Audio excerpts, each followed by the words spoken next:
Dr. Anderson, how's your grant writing going? What beautiful soul asked me that? Who was that fantastic person? Thanks for asking. It is a monster and I'm drowning slowly, but I'm alive, so that's good. Thanks for thanks for checking in. When you're done, you have to give us tips, seeing as, probably something we'll be doing in the future.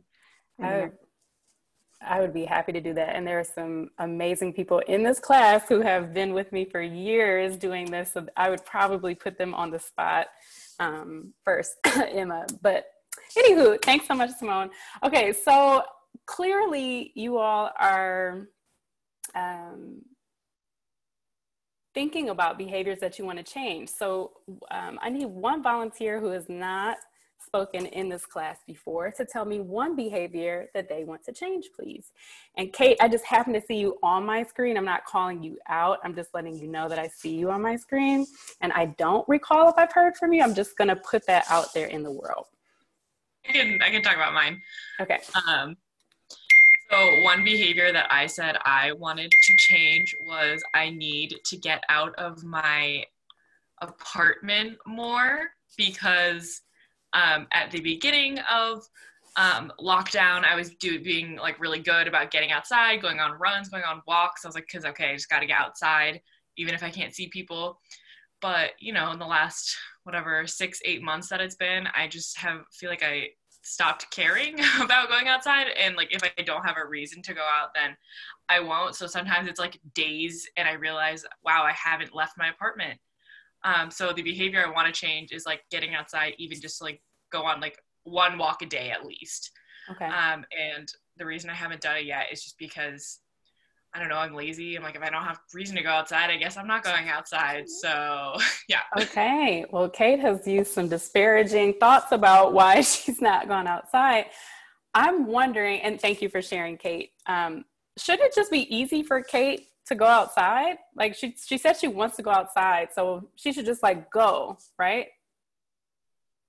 I mean, you'd think it would just be easy, that you just open the door and go outside, but like our habits have become habits for a reason, and there are reasons that we do all of the things that we do. It's not just because you're lazy. There's a whole multitude of reasons that you're being kept in the straight and narrow that you're in, and it's hard. It's really tough to change a thing, even if it's just going outside, because that requires a deviation from what your norm has become. And our brains don't really like deviations. Our brains like consistency and just being able to know what's next, and changing that up makes your brain sort of like do some yoga, and not every brain's into doing yoga. That is, I think, the quote of the day that I will definitely have to write down. So that is that our brains do not like to do yoga. Thank you so much for that, Joe. There are some people in the chat who are also just giving suggestions to Kate on how to get up and get out the door. So I still don't get it. Joe just did a fantastic job of explaining some really great stuff. Kate told me some really good ideas. I still am just not clear why Kate just doesn't just go. Anybody else? Joe, again, just taught the class for me today, but any other reasons why Kate can't just go? Like, what's the deal? Why can't Kate do this? There's new perceived risk to going outside. Like, there's a global pandemic, and we're part of a 24-hour news cycle where everyone is hearing constantly about oh, it's here, there's more cases there, people are dying, and we were forcibly quarantined for a while. People had to be inside because that was the safe thing. And so if you get used to the idea that being inside is the safe thing, and there's this big scary thing outside, then it's perfectly reasonable to have either anxiety or reticence to going outside, because we have been taught over the last few months that new big and scary things that we don't have control over are out there and are a threat. And it's perfectly reasonable to avoid threats. I think Alex and Joe have taught the class and we can just leave for the day. So I really appreciate that. I'm going to get back to the screen share. And again, thank you to everyone that just shared their thoughts and the explanations to this. So it would make sense that if we want to do something, we can just do it, right? Like on the one hand, if you just want to go outside, Kate, and you just want to get some air and do that thing, it's possible to do that. Joe and Alex were able to inform us on some elements that help us to understand why behaviors are what they are. So let's get into the theory a bit on that. So the theory of reason action really was essentially saying that a behavior isn't just about the behavior, it's your intention to perform the behavior. So this is going back to what that 1-2 question that I was asking might get to the basics of. Like if you intend to do this, to just go outside, then the theory of reason action would say, reasonably speaking, you should be able to just go outside. That's the building blocks of that theory. And yet, the TRA assumes that people are rational actors, right? So not everyone acts rationally or does rational stuff. And it's not just because they are, quote, irrational, which I want to go back to Kate's point. Kate was indicating that she had a bit of laziness to her when in fact Joe and Alex were giving very rational and reasonable counterpoints to why going outside isn't that easy. So the first thing that we need to understand is that the TRA assumes that people are rational actors when in fact there's not a lot of support for people doing rational stuff. And as we continue to talk about COVID and mask wearing, there are times where I have to catch myself and say, just put on the mask already, but I have to come back to this point that rationality isn't just about one's inherent rationale. It's so many things that are going to feed into that. And again, we'll get to that with our talk about both of these theories today. The TRA is also insufficient to predict behaviors where volitional control is reduced. And I saw some people say that they had to Google volitional. So pop in and tell us what that means for the folks who did that. What did you discover when you Googled volitional?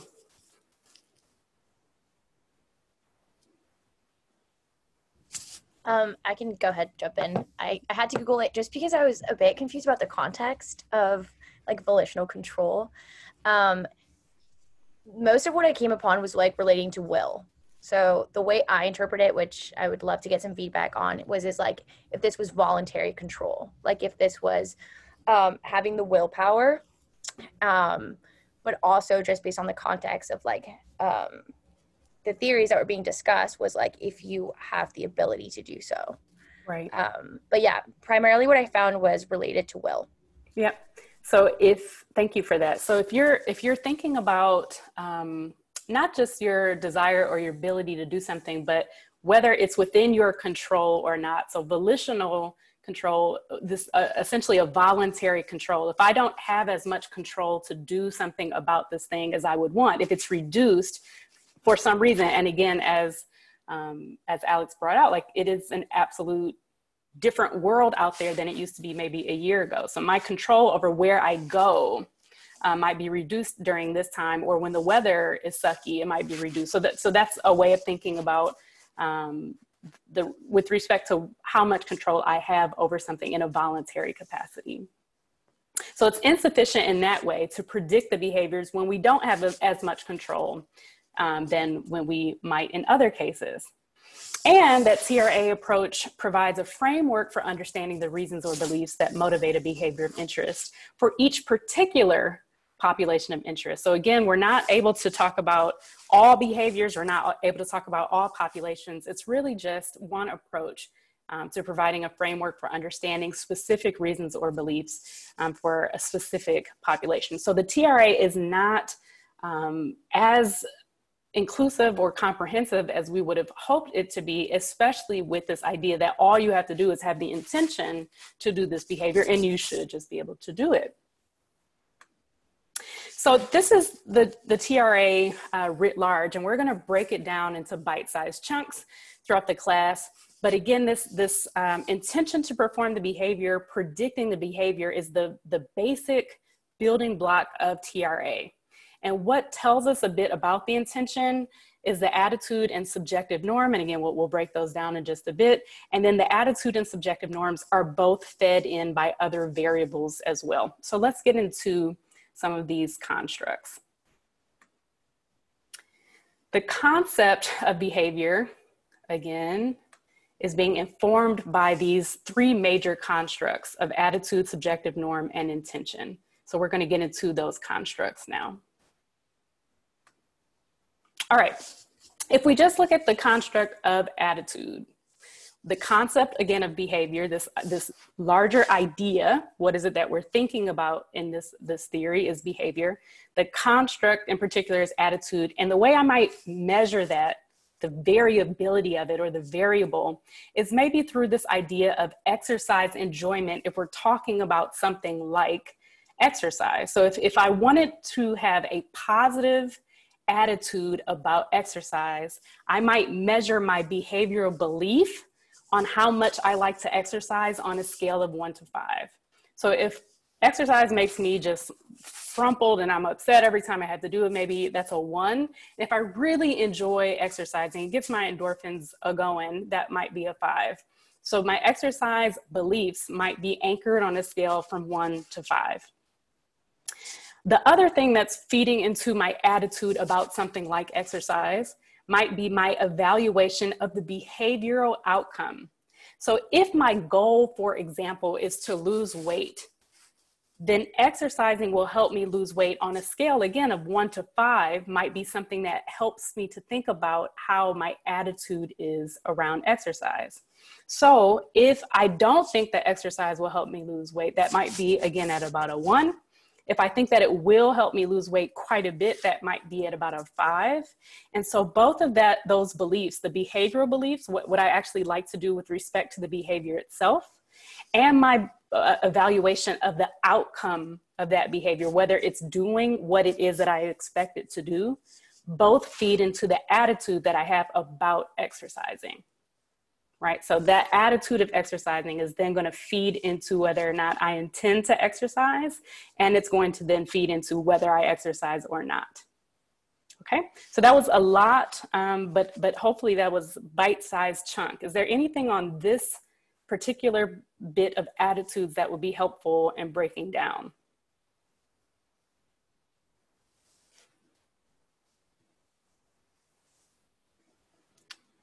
I'm going to keep rolling because we have one more example, and if it wasn't particularly clear and you're not saying it now, hopefully it'll click in just a bit. But if it was clear, here's one more example. We're going to do the same thing with respect to subjective norms and exercise. So the subjective norm, how society is valuing this idea of, again, if we had exercise as the example, the normative belief might be what it is that people around me believe about my ability to engage in this activity. So my family wants me to exercise might be a normative belief that I have. Again, I can measure that from a 1 to 5. They don't really want me to exercise, might be a 1, for example. They really want me to exercise, that might be at a 5. So I can measure with respect to what I want my family to, or how I believe that my family thinks about exercise on that scale of normative beliefs. What's the norm around this behavior? With respect to motivation to comply, what is it that I want to do with respect to what my family believes about this thing? So does I want to do what my family wants me to do might be a sense of how motivated I am to comply with the belief that my family wants me to exercise. So I don't want to do what my family wants me to do might be at a low, at a 1. And I really want to do what my family wants me to do with respect to exercise might be at a high of a 5. So both of these things, the belief that I have about what other people want me to do with this behavior and how much I want to comply with what people want me to do with this behavior, feed into this idea of subjective norms. So again, attitude, subjective norms, both feed into my intention to do this behavior, which feeds into whether or not I'm going to do the behavior. What questions can I answer about either attitudes or subjective norms? This isn't really a question, it's just I guess, check for understanding. In regards to attitude, I'm thinking of that as like this internal pressure system, this pressure I'm putting on myself intrinsically, and the subjective norms are more an external pressure, and it's when internal and external pressures are combined that then intentions are formed. Is that fantastic, Joe? saying? Yep, fantastic. I have a question, Professor. So, Yep.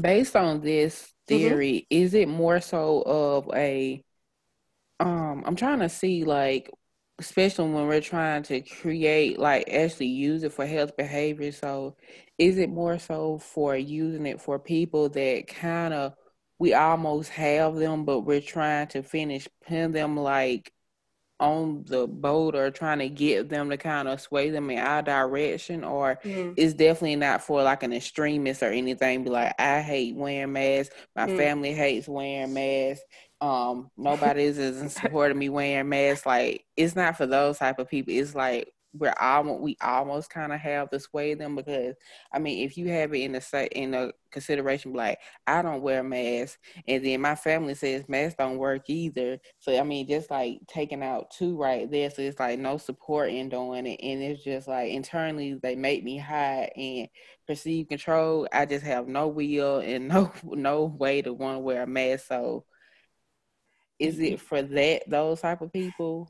You know, it's a great question, Jadrian, and it's one that you could actually ask across all of these theories, right? So I wouldn't say that TRA is explicitly for the people on the verge, but what it does is give you anchors. So again, you can measure how people, what people's attitudes are, what their perception of the norms are around this thing. So if it is that these folks are at the extreme, that's still useful, right? So the intervention that you're asking about when we get to that on Wednesday may not be for these people. And it's because we understand the theory and because we understand just how attitudes and norms impact this person, that it may not be worth going about doing, a complete media blitz on this type of person for the mask wearing behavior. But all of these theories are going to give us information on, for whom does this work? For whom does this apply? What type of strategy might we need to use for people at the extremes of this theory? So you're hitting on something important. And when I show this video in just a bit, you'll see how TRA and TPB are used in sales or used in commercials quite a bit. So you're hitting on something, that these are components that are going to gear us toward how to use these in the real world. And we're probably not going to use it for people whose attitudes are piss poor about something, or who believe norm-wise that there's no reason to do it.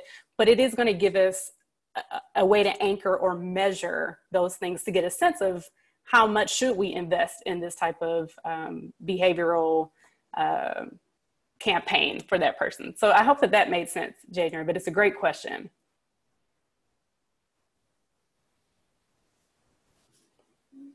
On mute, but I'm going to assume that was the great answer to it. So if you have any other questions, hold on to it for a second. Yes, thank you, Professor. You're welcome. I want you to hold on to some questions just to make sure that we can kind of get through the other elements of this, but hopefully this is making sense that, and I think Joe put it beautifully, that attitudes are these more internal aspects. I like to do this. I believe that exercise will help me to lose weight, versus the subjective norm, what other folks want me to do, what I believe that they think about this. So that was, again, a great way of putting that. So TRA should not be thrown out completely, because it has some really good evidence with a host of behaviors and their outcomes. So here's a brief list here, but you can see that these are important elements with respect to some very important behaviors that we need to engage in. So TRA is not completely something that we should not consider useful or successful. But why isn't the TRA sufficient for all behaviors? If it's really good for that list of behaviors, and if we've already considered the internal and external elements that are a part of it, we've already made some links on whether or not mask wearing can be related to that, why isn't the TRA sufficient for all behaviors? So this will be just a quick touch point. Why do folks either know from their reading or think just based on what it is that we've seen today that TRA would not be sufficient for all behaviors? What's missing? It doesn't really talk about barriers to doing behaviors, or not to lead into it, but like controls over things. For example, you use the example of going outside. Like, you may want to go outside, you might know it's good to go outside, but you might not be able to actually. So it would be just the things you can't control in the situation and how that affects whether or not you can do or not do the behavior. Absolutely. So thank you so much for that, Carly. There's one other thing that is popping into my head that I would love to hear about. You all mentioned it quite a bit last week, and I'm assuming we're going to hear about it week after week. What's the other piece about this that's insufficient?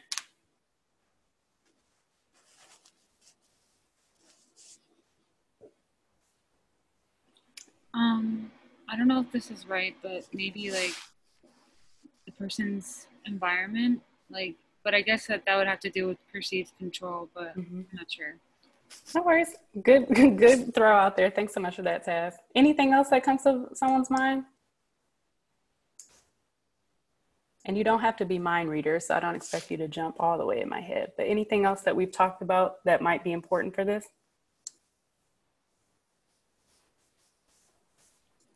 Dr. Anderson, maybe because it doesn't interact with other social structures like policy level and community level structures, and including social equities.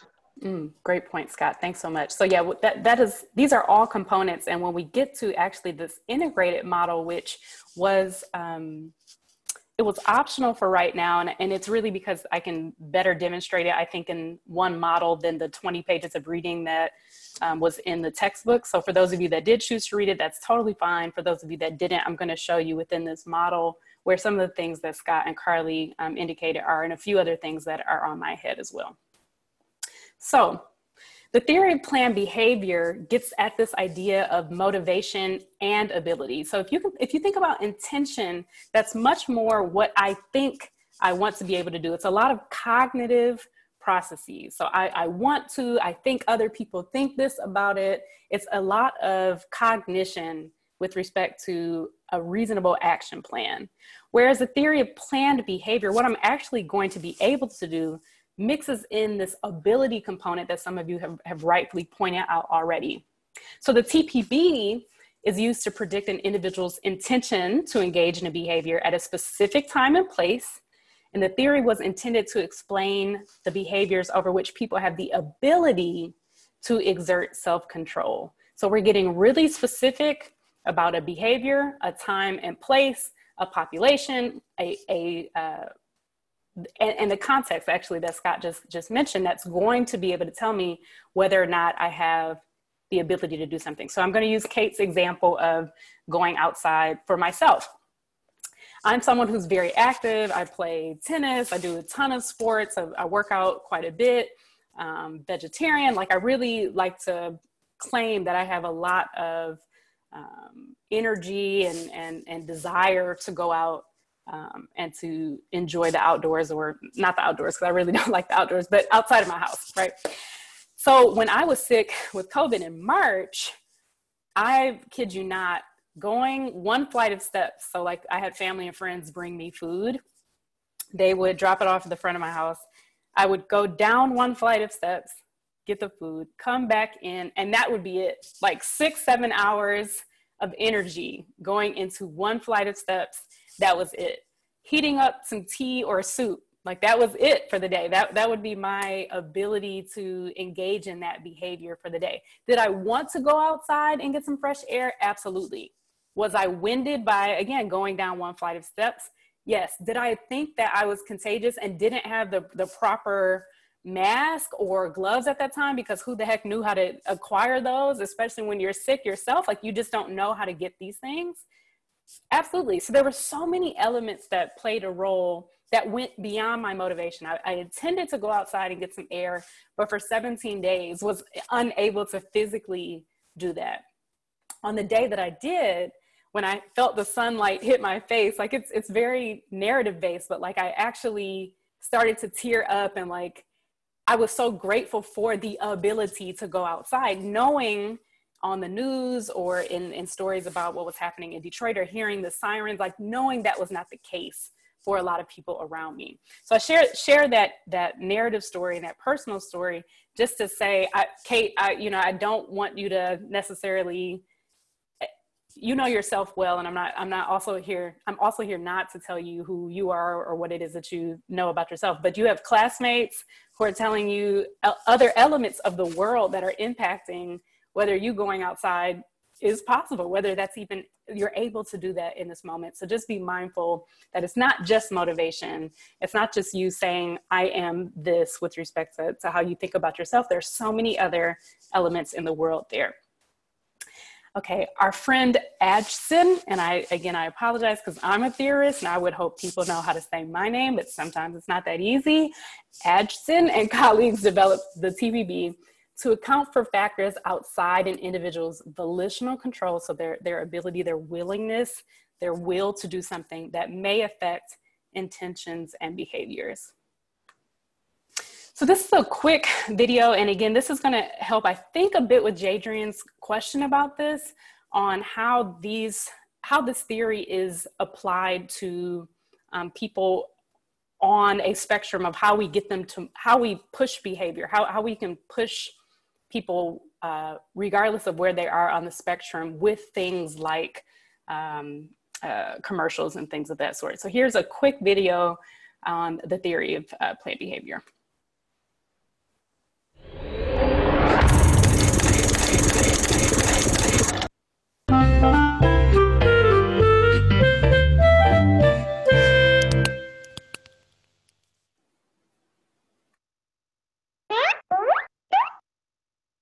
Why do we do what we do or act the way we act?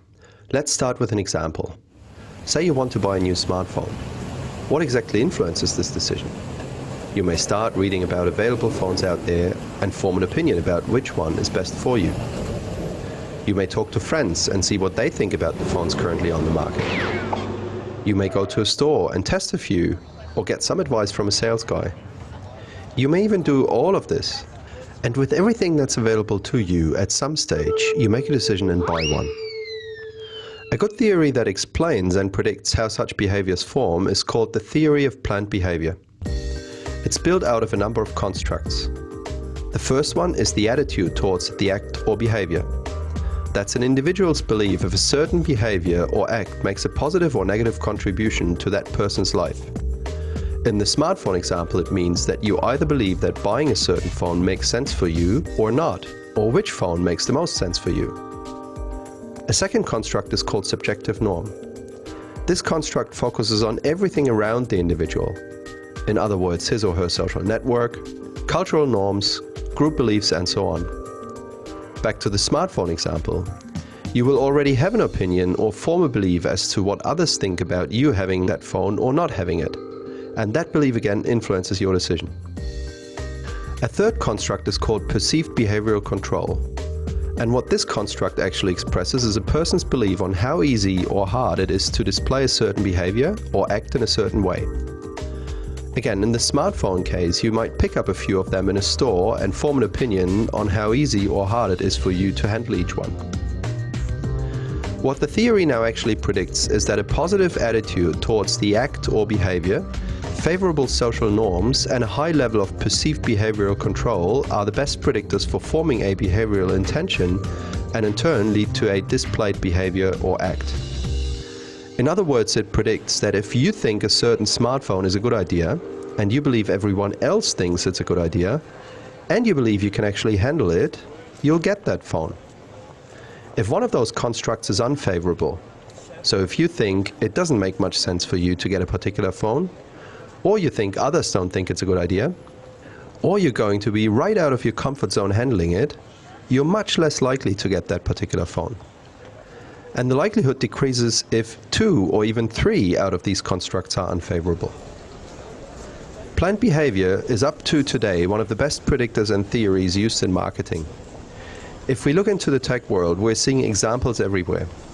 Information is abundant for us to form our opinions, and infomercials are everywhere. We see ratings, reviews, and discussions about every product and service out there, and we're being told that people who buy what we are about to buy are also buying this other thing. And finally, we're prompted everywhere to test almost every web platform or service out there before we subscribe to see if we can actually handle it, and also if it makes sense for us. All of this in combination contributes to us making a decision, and modern marketing needs to master all these avenues to successfully place a service or product to digital natives spending their time on the internet.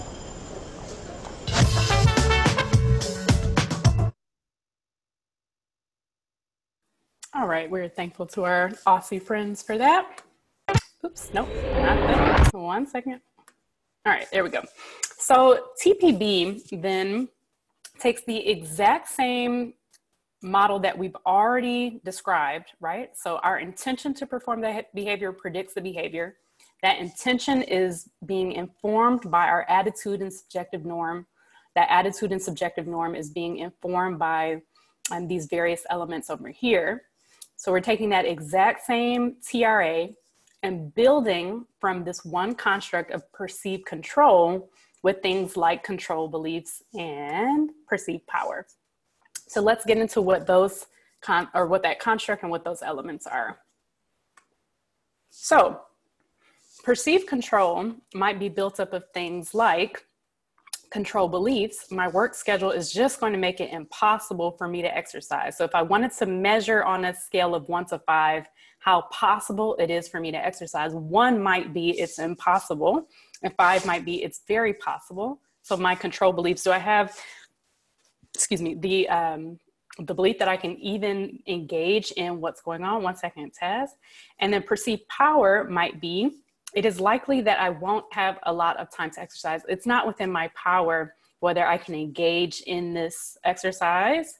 And so on a scale of 1, I don't have a lot of power to do this. And 5, I have the power and I can make time in my schedule to do that. That's going to be something that can help me to figure out whether I can engage in this behavior. So if my control over it is high, then I can engage in it, which is going to feed into my intention, which is going to feed into my ability to do it, or excuse me, my behavior of doing it. Okay, Taz, what's up? Basically, I wanted to, if you could just go back to the other slide really quickly, I wanted to ask, like, so in terms of like, if we were trying to do this, like, for mask wearing, so we would want to promote and try to like get people to understand, to change their attitudes, basically, like to show the benefits. But would showing the benefits of like wearing a mask like overlap with motivation to comply, or is that with outcomes? I'm just confused on that part. Okay, I want to make sure that I'm addressing your question. When I'm hearing you say the benefit part, let's generally speaking, to get folks wearing a mask, which we will spend more time on Wednesday when we're doing the application of this, right? If we're thinking about what TPB is saying is important in putting on the mask, we're looking at these 3 constructs here: attitude, subjective norm, and perceived control, all forming my intention to perform the behavior. So if I'm using the TPB to facilitate mask wearing, I need to tap into what it is that people think about this, their attitude around it, what they think other people think about it, the subjective norm, and what they think they can even do about it, their ability to control whether they wear the mask or not. Do they have the power to do that? Do they have the ability within their schedule, for example, or financial resources? So those are those 3 elements here that then feed into whether I intend to wear my mask or not, which is going to tell me if I'm wearing the mask. So that's TPB. When you're talking about benefits, that might go back to the health belief model last week. So benefits aren't necessarily a part of TPB per se. Okay. All right, thank you. Mm-hmm. Yeah, and we'll get more into argue that benefits are like part of the attitude. Sure. Well, I was thinking about subjective norm, right? So with respect to how people believe they are So this subjective norm was about exercise, but if I was thinking about the subjective norms around mask wearing, and again, we'll get into this on Wednesday, so I might advance a bit after this question, but if we're thinking about how do other people in my social network and my family think about this behavior, do they engage in it? That's one element, and a baby bit of that might be, does it benefit those people within my community to wear masks? So I might not even want to wear it, but if I live with my grandparents and it's something that I think is important for them, will I take in that subjective norm that they think it's important into my decision to wear the mask? So it could be, benefits might be kind of strewn throughout, but I would put it perhaps in subjective norm, and there are arguments for where else it might be placed. But let's get into that Wednesday.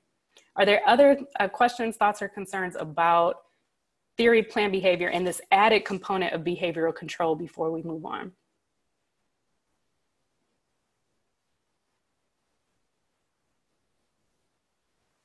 Okay. So again, to me, in one slide, we could talk about the IBM. This was something that was optional. But what I wanted to show you here is taking elements from not only what we learned last week with health belief model, but things that we're going to learn about in the future. But I wanted to point to this one element of self-efficacy for intention that wasn't described yet for perceived behavioral control. So let's back up a bit. We've got behavior as this concept. Like, what is it that we want to do? We want to engage in a certain behavior. What predicts that behavior? What our intention is around it? What are the three major constructs that are building this concept of behavior and then the construct of behavioral intention? We've got attitudes, perceived norms, and personal agency. So personal agency is a bit different because it brings in this idea of self-efficacy, which is all about, do I think that I can do this thing? Is it something that I'm able to do? That is my self-efficacy. How well can I do this thing? Do I think that I can do it? So that element there builds on perceived behavioral control. Not just do I have the power over this thing, but can I actually do it? Is this element of self-efficacy that you all brought up last week that I think is going to continue to show up throughout this course with respect to my agency, whether I believe that I have the both willpower and the ability to engage in this behavior. So behavior is being informed by behavioral intention, still being informed by attitudes, perceived norms, and personal agency, but with the agency construct, we're adding this idea of self-efficacy, which isn't explicitly mentioned in the theory of planned behavior, but in this integrated behavioral model that pulls from a lot of different models that we have and will discuss, self-efficacy is explicitly mentioned there. There are a few other elements under perceived norms and attitudes which are also added in, but for me, that's the biggest change with respect to the IBM, that personal agency includes self-efficacy there. So we're not going to spend too much time on IBM because we haven't addressed all of these components in different models, but I wanted to show you how TRA developed into TPB and how elements from TPB, for the most part, you can see in this integrated behavioral model. And as we learn about various norms and attitudes over time, I'll come back to the IBM and kind of unpack what those other elements are moving forward. Just know that the IBM brings together various elements across different models and tries to make a more comprehensive model than just kind of adding on a construct here or there like the TRA did with TPB. Okay?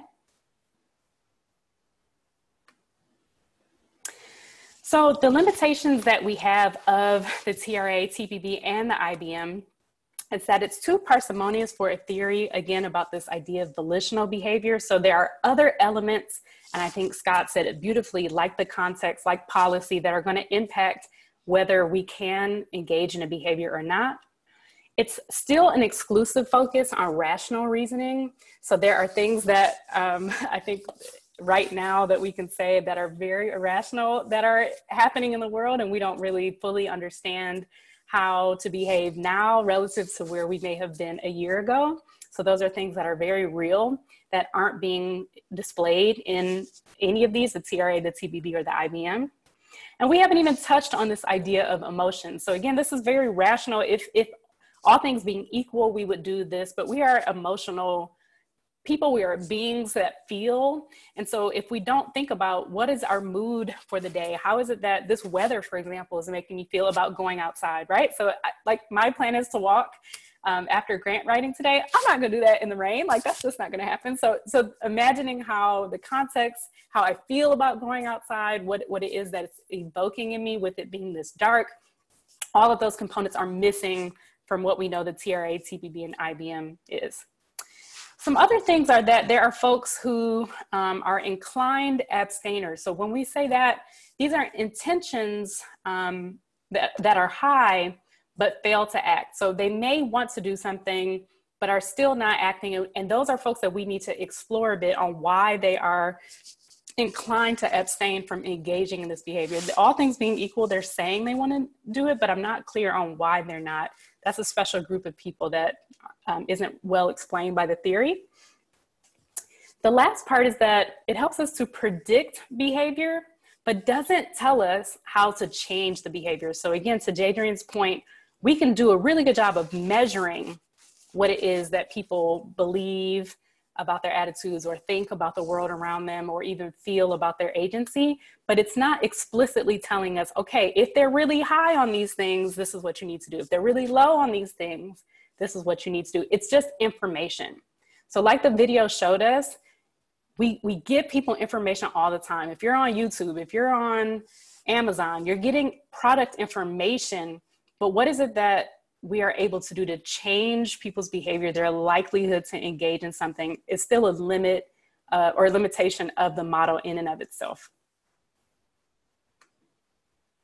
Okay, we were going to engage in activity. I promise this Zoom just sucks time in ways that it does not in the real world. So I'm trying desperately to figure out how to better time this class. But based on Madden et al., which was the reading in which we were essentially comparing the TRA to the TPB, I wanted you to be creative in choosing a definitive winner between the TRA or the TPB. So we're not going to do this activity that's on the screen. I will, however, give a quick plug to it. I had to show Janae this on Thursday because she didn't know what this was. If you've never watched the epic rap battles of history, this was not it, not Rasputin. No, it was Gandhi versus MLK. If you've never watched epic rap battles of history, actually, you know what? I think we need a win today because you all said that you wanted to step away from the computer. I see Jo shaking her head vigorously. It should not be Rasputin. So if it shows up Rasputin, I'm gonna have to log out for 1 second. Let's see. It is Rasputin. Nope, we're not gonna do Rasputin. We're gonna do Gandhi because it's so good. 1 second. Give me a second, y'all. Can you come off mute and tell me if you have not seen Epic Rap Battles of History? I have no idea what you're talking about. And but you're just smiling. Okay, this is great. I'm really excited. Who else has not seen it? I don't know what it is. You have no flipping idea what we're about to talk about? It did look like it was Key and Peele, though. Was that okay? Get ready. Get ready for it. It's not just Key and Peele, but one moment. I'm getting ready to get educated. You are. This is such an educational moment, and I think we need this win today. Like I said, it's important. Okay, so come on. Epic Rap Battles of History is a hilarious rap battle of historical things and components, and playing Gandhi and MLK today are Key and Peele. So as soon as this wants to play, Martin Luther King wasn't Gandhi. You want to battle with you? who's after the pacifist? I fought the caste system, but you still cannot touch this. Slumdog Skillionaire, first name Messiah. Rap so hot, I spit yoga fire. Everything you preach, I said it first. You should jot down these words, plagiarize my whole word. Leave your thoughts on the door, like the real Martin Luther. I'm not thinking you shall overcome this, Junior. I'm the king of civil rights, from the city to suburbia. No shoes, no shirt, but I'm still gonna serve ya. Make you swallow your words so you can break the fast. And thank God Almighty you can eat at last. I admire the way you broke the British power, but I have a dream that one day you'll take a shower. Like the H in your name, you ought to remain silent. Flatten your style like bread, non-violent. You would know about bread, Dr. Birmingham sandwich. Boycott those grits, sit in with some spinach. With Protestant women, the same advice goes. Always stay away from the holes. I've got so much street cred, they write my name on the sides. I'd bring you for tech support, but I got a Nobel Prize. Nigga, we got more beef than one of your sacred cows, but I'm about to forgive you so hard right now. I am possibly resisting the fact that you suck. I am celibate because I don't give a fuck. Hold on! Hold that! Okay, so again, I'm gonna probably get fired at some point. Like one day I fully expect to get fired for showing this video, but here's the reason. I'm gonna explain why I show this. Gandhi and MLK are fantastic, wonderful leaders who I don't think anyone would ever say like, here's my rationale for not liking either one, right? Well, there are some things, but either way, they're pretty fantastic. But with epic rap battles of history, why I love it so much is that they're going toe to toe. They're going head to head. And TRA and TPB in that way might be some theories that you think are both awesome, but the Madden et al. Article argued why one might be particularly better than the other. So I was going to have everyone jump in and kind of give an artistic, creative way of why you would vote for one versus the other. But since we don't have time for that, what are some of the things maybe from 3 students that you took away from the article that would show which one in 2020 we might want to go with over the other? What were some of the findings or some of the elements of the article that may have had you lean one way versus the other? So 3 folks, if you can jump in very quickly.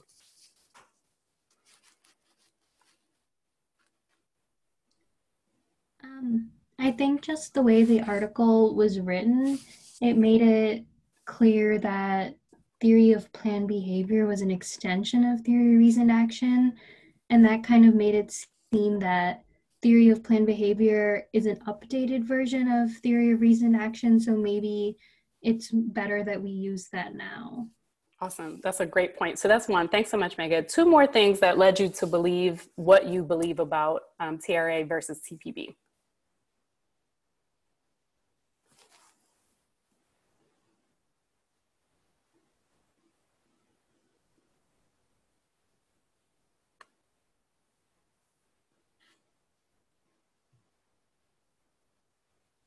Anybody else? So this is something that I chatted with a few students about. So while we're reading these articles, and this is just because we're running a bit out of time, I'm going to review them with you on on Wednesday, because what I want you to be able to do, even if you don't understand fully some of the analysis, so it was an analysis heavy piece, but what I would love for you to be able to do is go to a discussion section or go to an abstract and pull out key content that lets you know why the findings are informative for you. So when we come back to it on Wednesday, I want to be able to pull out some of those lines or some of the elements from the figures or the tables to really indicate what made one in the analysis that they were using superior to the other. So we'll come back to that on Wednesday. We won't belabor the point, but it's just going to be a few key lines, even if you don't understand all the content in the middle, that's going to help you to understand why we would want to use one versus the other. Okay, so in our last few minutes, you know what I need from you all. Let's go ahead and get into,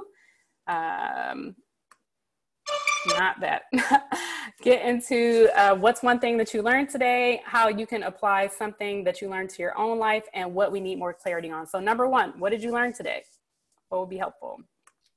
I learned that an inclined abstainer, I I learned that term, and that is someone who like has every intention of making a behavior change, but then does not. Thank you so much, Joe. Okay, how can you apply any of this theory stuff to your life? Kate? Yeah, so I think making sure, like, by understanding the theory, you can, at least for me, it's like I can give myself like a little bit more slack almost is helpful in the sense it's like it's not me just being like, well, I don't feel like going outside today. So if like personally, if I like look at the different components of the theory, it's like, okay, yeah, like I'm like at this point, so like maybe if I can like get myself to be like believe I can do the behavior or like have different opinions about it, then it like might change my behaviors more. Awesome, Kate. We're with you 100%. We have faith. And finally, what needs more clarity? And again, if you have to hop off at this point, you are more than welcome to do such, but what needs more clarity for next class? I'm sure we'll already go over this, but just how to actually use it, like especially for the whole infographic situation, just how do you actually turn this into something that can actually be applied in a way that's not like cheesy and be like, I know it's normally that you guys don't think math would be right, but you know, how to put it in like such a way that people will understand it. So yes. Well, Jadrian, there is a demographic of corny lovers out there. I'm just saying, you've got people like me who would enjoy it, but we will definitely talk about that Wednesday. Anything else that I can clarify? I just wanted to echo Jadrian's questions. I have a lot of the same questions about how we use this theory to like talk about, again, I'm thinking of mask wearing in particular, where there are plenty of people that I've encountered who are just like, well, I'm not going to do it. I don't think I should do it.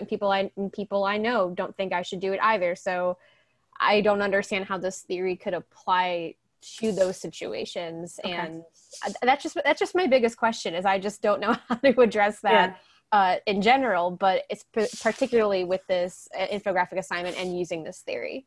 Okay. Yeah. Well, I think that you all are going to be able to pull from an activity that we have planned on Wednesday to look at this, but it is begging that exact question. The assignment is really saying, how do we take these theories that we're learning from and apply it to populations or groups or times that might be unique or different. And it may not be that every single theory is going to help, but I do think in particular that this one is going to be really useful for this week. So I'm excited about that. Anything else that would be helpful?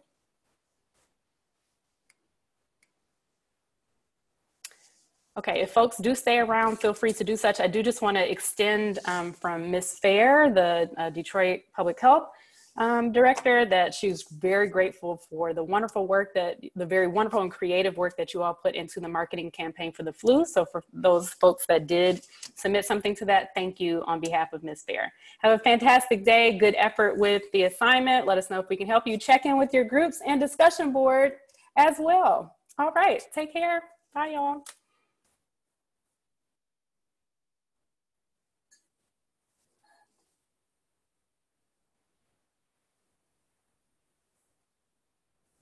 All right. Bye, Janae. Have a great day.